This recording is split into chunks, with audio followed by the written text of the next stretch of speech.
Welcome back to Two Nigerian Women. My name is Ibukun. And my name is Abidemi. Welcome. Hello, Sisi. How are you today? I'm fine. It's really hot and the sun is really shining. I'm not going to complain because we have not had great weather this summer. So let me just embrace it as much as I can. Exactly. So the rain has rained so that the vegetables can grow. Now we have a bit of sunshine and a smile on our face as a result. So you're right. Let's enjoy it as we have it. Are So, you planting anything? am I what? Are you planting anything? Are you taking advantage of the weather to do Oh, some yeah, yeah. planting? Never Well, really doing our good. planting in this country starts during winter and summer is harvest. So I'm actually in harvest mode. For those of Oh, you wow. that don't know, I'm a farmer. I, She wears I, many hats. I'm a chili farmer. I grow chilies. For those of you in Nigeria, I am literally owning with pride. Iyalata. I grow a huge amount of chilies here in the UK. So it's harvest season. So yeah, we do need the sunshine for the chilies to ripen. So really, really glad the sun has come out. But welcome back to Two Nigerian Women. Today we are going to be encouraging fellow diasporans to claim your heritage. So, diaspora is the term used for those of us who have emigrated from a country of origin that is native to us into another country. So, we are speaking specifically to those who have lived outside of the country they're in now, and we're encouraging you to claim the heritage of where you came from with your full chest. Yeah. Sissy, what do you think? Yeah. I guess it's something that we need to talk about because you have a lot of people that are not proud of their heritage or they want to forget that that part of them exists. But we cannot confuse heritage with sometimes we have people confusing heritage, nationality, Mm, um, tribe. You have a lot of that, so there has to be a disparity. What is your heritage? It's not what is your tribe. What's your heritage? Because a lot of people have a particular tribe that they identify with, and a lot of people, their heritage, they have multiple mixes inside of them.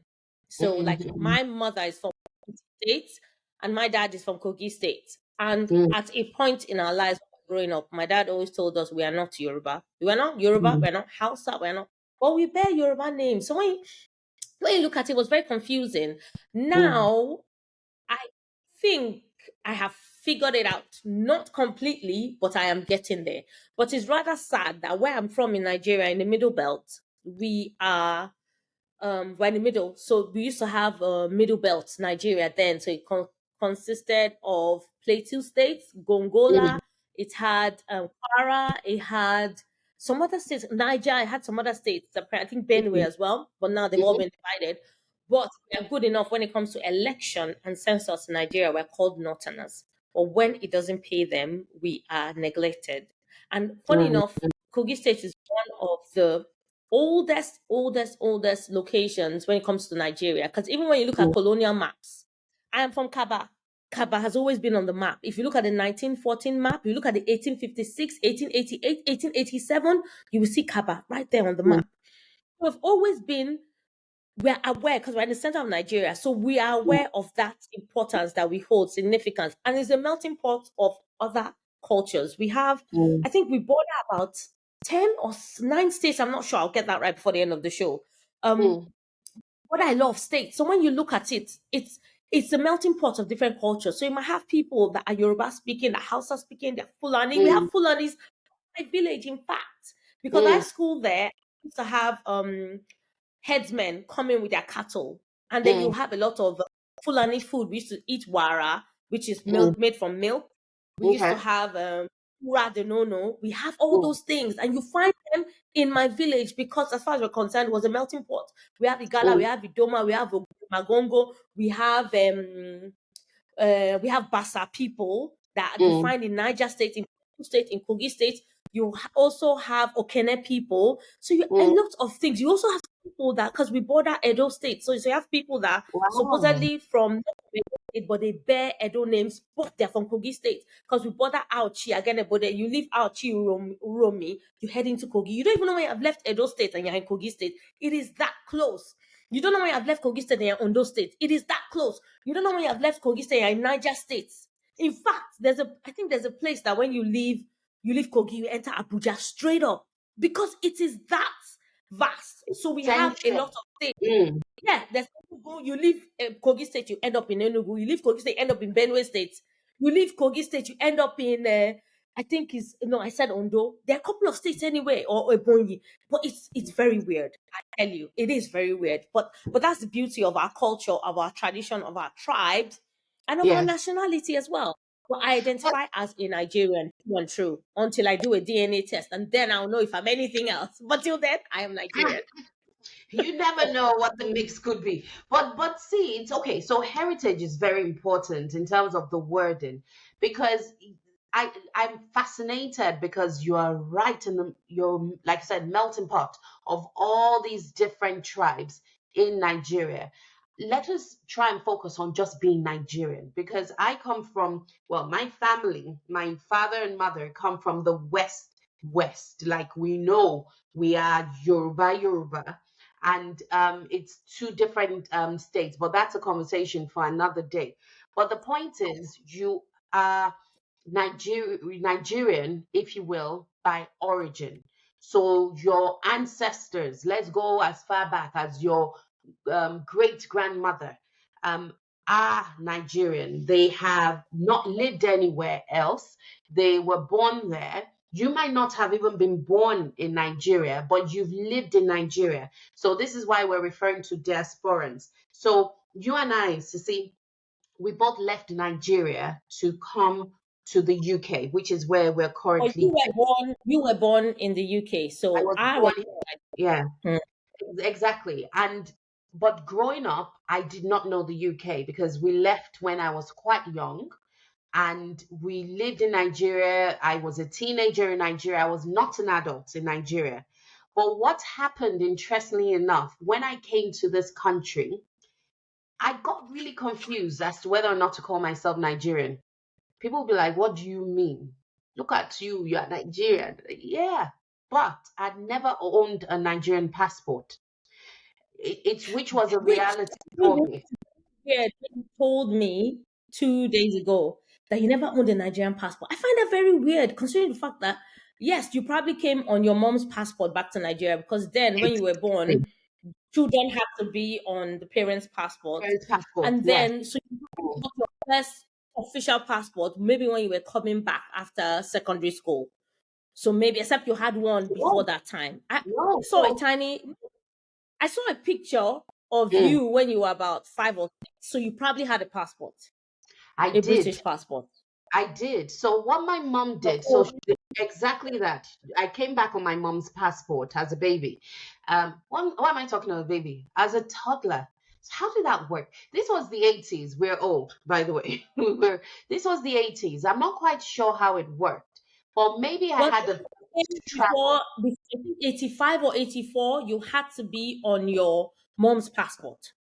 No, so it That was was 80, it must have been 82, Yes. 1982. So you were That on your mom's passport. So you were I, barely one. You were on your mom's exactly. passport. So I So came because it only went rules to Nigeria only on my changed. mm, Yeah, the rules only changed 31st of December 1982. So the ah, new rule came into existence January 1st, 1983, and I think that's when mm, it became.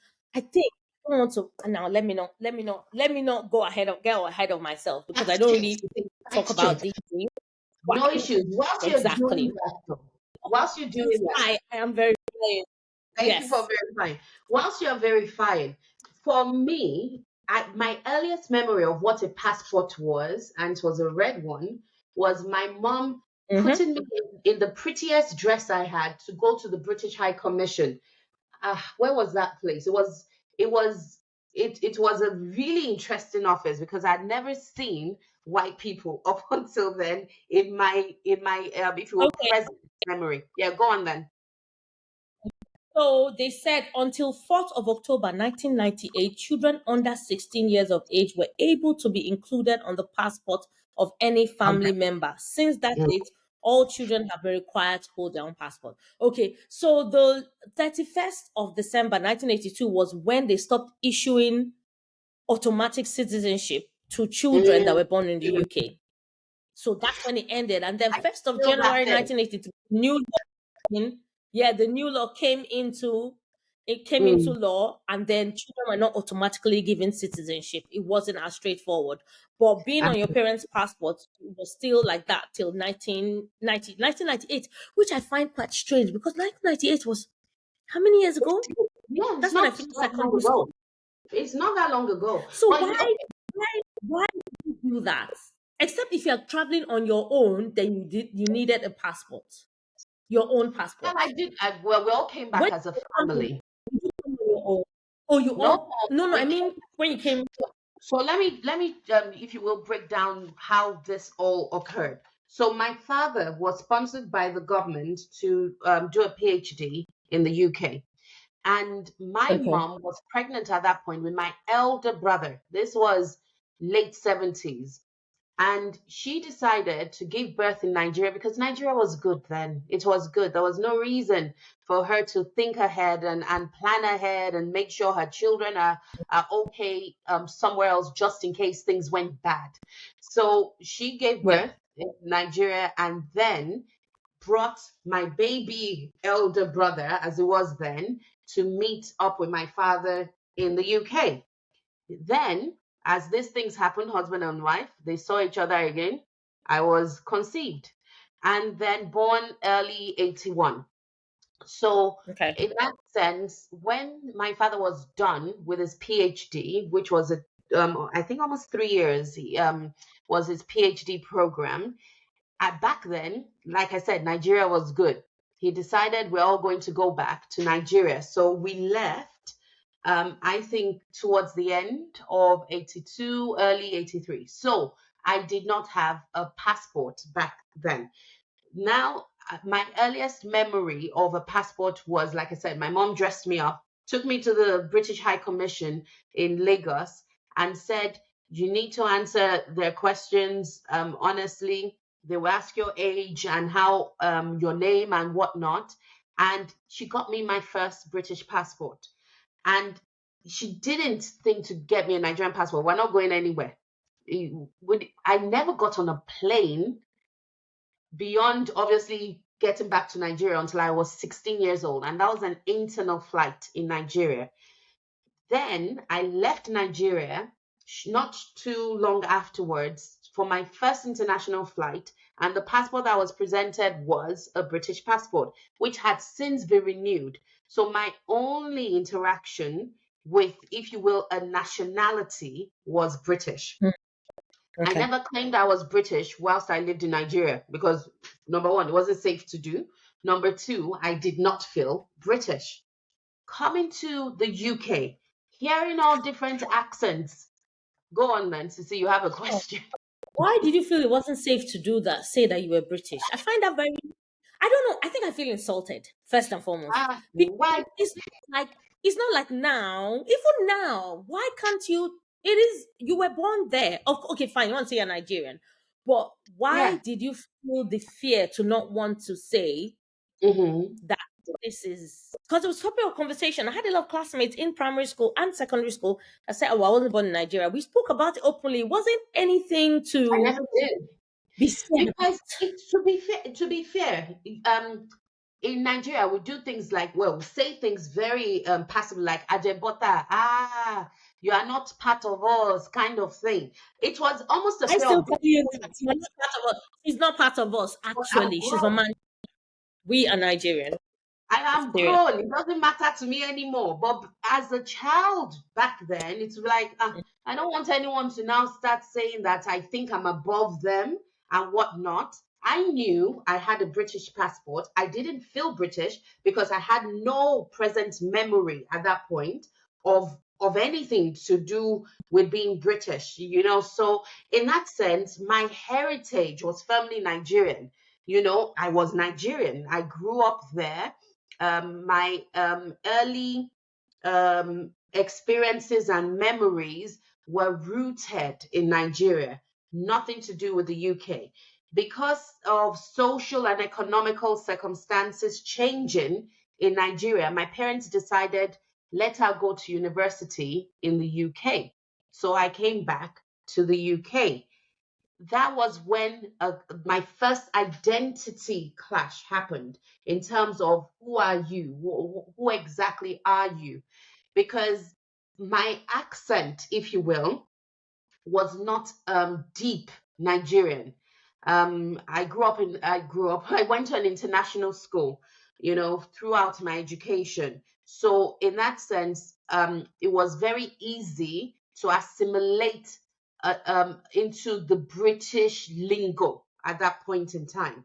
So what then I found confusing was, do I say I'm Nigerian or do I say I'm British? And I would admit, I started saying I was British. I was born in Manchester. In that sense, to all intents and purposes, I lived in the UK at that point, so I was British. But I did not like anything to do with the culture because like you said, separate culture from heritage and so on and so forth. And I went through a few years feeling a bit lost. Who am I? Am I Nigerian or am I British? And what I came to realize quite quickly was I wasn't being true to myself. I loved Nigerian food. It's majority of what I cook today. Anything that I found alien in terms of respecting elders in the British culture, which, in my opinion, I did not feel people were as respectful of elders as they should be, I immediately rejected.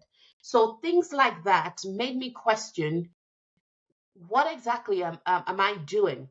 Am I being true to myself? Living outside of Nigeria and being Nigerian still, but realizing that, hold on, if you are questioned legally, no one will claim you in Nigeria because you do not have any Nigerian paperwork. Your name, yes, is of Nigerian origin, but beyond that, there's nothing that shows that you are Nigerian. So what has then morphed to back to the subject of this podcast is at some point in my mid to late 20s, I would say, I totally claimed myself as Nigerian and British. Mm-hmm. And that is because I have lived in the UK the longest than anywhere else in the world. Yeah. I've lived here Yeah. for decades now. I am so quote unquote Britified by my mannerisms and also my expectations of socio-economic norms. I do not Yeah. understand how people exist without certain basic amenities. It's not something that I know I would easily do. So if well, my recollection of NEPA in Nigeria, I can't do it. I cannot. I need to have electricity. I cannot go because I still remember an experience where there was a shortage of water for whatever reason, and we had to walk 30 minutes to go fetch water in jerry cans, what they call jerry cans. It's Mm. I can't imagine it right now. I cannot. And that's not because I have become so what's the word, spoilt by the privilege that we have living here in the UK, but These it's are just all these are amenities. There's nothing like being spoiled. It's a necessity. Having electricity, good, clean, potable water is an it is a necessity. Having it it, is and then so when you have people tell you, "Oh, by the way, the government is not supposed to provide that for you," actually, that's a lie because these are the things that are normal in a working society. exactly that. But back to once again, why then would you not claim to be Nigerian? The reason I left Nigeria is literally the reason why I didn't claim to be Nigerian. I could not exist in Nigeria in order to fulfill what my ambitions were. And there was that, I won't call it guilt. I'm struggling for the word right now. There was that dissociation. I had to leave somewhere that wasn't the best for me for somewhere that was better. So why am I claiming that place as opposed to where I am now? So that Mm-hmm. for me was a very blatant reality in terms of, if you're so happy to be saying you are Nigerian, why are you not there? And I think that's what happens to a lot of people. And it's just Mm. my opinion. It happened to me. So let me talk for myself. And then for those of you listening, put in the comments how it happened for you. For me, it was, I left Nigeria because it wasn't the best place for me at that point in time. So me coming and being, oh, I am a proud Nigerian, whilst I am I am obviously not in Nigeria, was a bit of a conflict. But yeah, what about you, Sissy? I see myself as Nigerian. I don't, even though I have a British passport, I am Nigerian. I don't, I'm very, very proud of that heritage. This is who I am. I cannot Mm, divorce myself from being Nigerian. I have a British passport, so maybe I can call myself Nigerian British as the need. Or maybe when I have to not prove a point when I go to Nigeria and I'm asked because I need to leave or I'm passing through, I'm a British citizen. But I see myself as Nigerian. I don't see myself as anything else. But having mm. said that, so I checked my dictionary. I'm just going to break it down quickly. Yes, So, a please. heritage is a culture passed down from previous generations. That's heritage. Nationality is belonging to a nation, a citizenship, or an ethnic group. That's according to my dictionary. While culture is ideas, customs, and social behavior Mm, of a mm, particular people society. I behave pretty much as a Nigerian. Yes, there's a lot of finesse that has come with, not finesse, there's a lot of fine tuning that has come with living in this society and being a mm, mom, bringing up my kids. My kids, I tell them that they're half, they're the best of both worlds. So you're mm, Nigerian, you are British, you are whatever other heritage your dad is that we're still discovering, but they are what it is. And I'm not going to mm. shy from that because I want them to own that. And no part negates the other. Although sometimes No, I find yeah. myself putting on culture, putting on the Nigerian one and saying, you're Nigerian. Like last week, that really to became really obvious. It's always been anyway when Nigeria was playing England and I kept cheering for Mm, Nigeria and I was really upset. So when England obviously didn't qualify, I yeah. wasn't upset because Mm, my what they call it, my loyalty lies with Nigeria. And if you ask me why I'm not in Nigeria, well, I got married and my husband lives here, so I moved here and I mm, live here. Will I live in Nigeria at some point in my life? Yes, I will. Will I have the best of both worlds? Yes, I will. I haven't turned my back totally on Nigeria. If I have an opportunity to serve in mm, government or even take up a job, I will take it up if it's something that I like, I'm interested in, and there's an mm, opportunity for growth and expansion.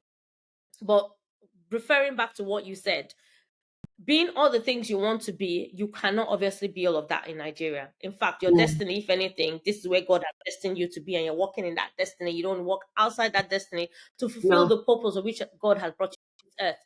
And it's very, very important that we own that and we embrace that and we see it not as something that we should be ashamed of, but it is what it is. And Mm, mm, I think for me, I needed to leave. Yes, I got married, but I needed to leave because a lot of things I'm going to do, I am able to achieve them here. mm, And not trying to put a down on Nigeria or Nigerians, but this is where we are at this moment, and we are taking advantage of every opportunity that we get to better ourselves and mm, be a blessing to those around us. Some of mhm, us might, that's the end, not bother looking back on anything that's to do with Nigeria, and some people will mhm, carry on. So it depends. Yeah. mm. Mm. And thank you so much, Sissy, for sharing the dictionary definitions. My culture has always stayed Nigerian. My Mm. heritage is Nigerian, and nationality is British. And in that British. sense, understanding how all that falls into, those neat categories might help people Mm-hmm. be truer to themselves, because it's a Yep. beautiful culture. Definitely. I love everything about the Nigerian. Well, let me be very specific. I love most of the Nigerian culture, not all of it. And the traditions, a lot of it still hold good value. Some don't, They- which we will talk about at some point. Yeah. yeah, we can take the good from each culture. Nigeria has a lot of things that we need to be proud of, and it Mhm. is who we are. That's our Mm. foundation. So we take that, and we take the British as well. There are lots of things that are good we can Yes. learn from. We are this society. We're bringing up our children in this society, and a lot of things that we can actually embrace while we are doing the job of teaching and also learning as well Mhm. as business owners and wives and mothers, sisters, all of that rolled into one. But also have the parts that we don't want to have anything to do with and we are not particularly proud of. So we can take what is good and leave the rest. We're not negating that. We're not saying it's not important. We're not saying we're going to pretend like whatever horrible past that happened did not happen. Yes, it did Mm. happen, but we're not Mm. taking that forward in the sense that it is not what we are embodying. I don't know if I'm passing my message across properly, but it is not what we are, it's not what makes us us, I think. So Mm. we're taking the good from Nigeria, taking the good from Britain and mixing it all together and being the best version of ourselves. Mm. Mm. Exactly that. Being the best version of yourselves. That's what we strive for each day. Everyone is trying to level up. Yeah, there you go. Everyone is trying to level Mm. up, and there are different circumstances that have placed you where you are today. The question is, what are you making of those circumstances? And are you Yeah. living in your true self? So that's the reason why we're saying claim your heritage. If you are of Nigerian descent, any other descent, and you find yourself living somewhere else, there's no reason not to still be familiar with where you are from, because I think that's what then leads to all the tiny microaggressions in society, because people will ask, where Yeah. are you from, and people will get offended. You are being racist. You see I'm somewhere else and you ask me where I'm from. I am from here. Mm. And I'm like, I come on. actually like that in church. And I said, no, but seriously, where are you really from? Yeah. And she's African. She told me where she was from in Africa, but she Mm. refused. For me, I don't know, maybe it was ignorance talking, shining through. I don't know. I just didn't know that much about that culture and the Mm. people from that place. So I think Mm. it came across really defensive or offensive, and she wasn't happy about it. Any opportunity Mm. she saw to attack me, not to my face though, she took it with glee, and I Oh just could not dear. be bothered because what you didn't give me the opportunity to explain what I was trying to say. Maybe I didn't say it in the right way. I was just trying to ask what other things make you you. So Mm. maybe it will have for me to say what is your heritage next time.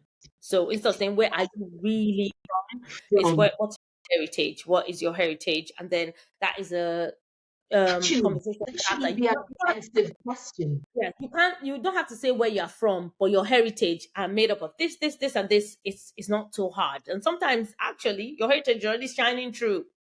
So you can't even deny it, even if you wanted to. So yeah. You know what? Just because we can, since we are the ones recording the podcast, I think we're going to call this "What is your heritage?" Mm, Because the idea of being able to have a very good, wholehearted conversation, because you genuinely were curious about that lady. But when people get upset with where are you from, because they feel that, oh, there's something else underlying to that yeah, question. trying to tell them I'm not really from here. But I think we also, as individuals, need to be aware of how we pass messages across and how we say things, because it can come off as something totally different. That's not what we mean. So, Mm. learning how to rephrase a particular question, even if you're trying to ask this, like there has to be better ways of doing stuff. think that's it. There always is. There always is. No one is perfect. On retrospect being wonderful, hindsight being 2020, all of the cliches together. No one is necessarily intending to cause offense immediately. Some people are, but in that sense, just presume, first of all, no offense is intended, and then find a way to refine it. But this brings us to the end of the conversation today. It has Yep. been, what is your heritage? And we gently encourage you, claim it, claim what your heritage is, because it is intrinsically part of who you are and how you behave and what you do. But yes, until the next episode, we'll say bye. Sissy, you want to say bye? Bye. Take Bye. care See of you next. yourself. Bye. Bye.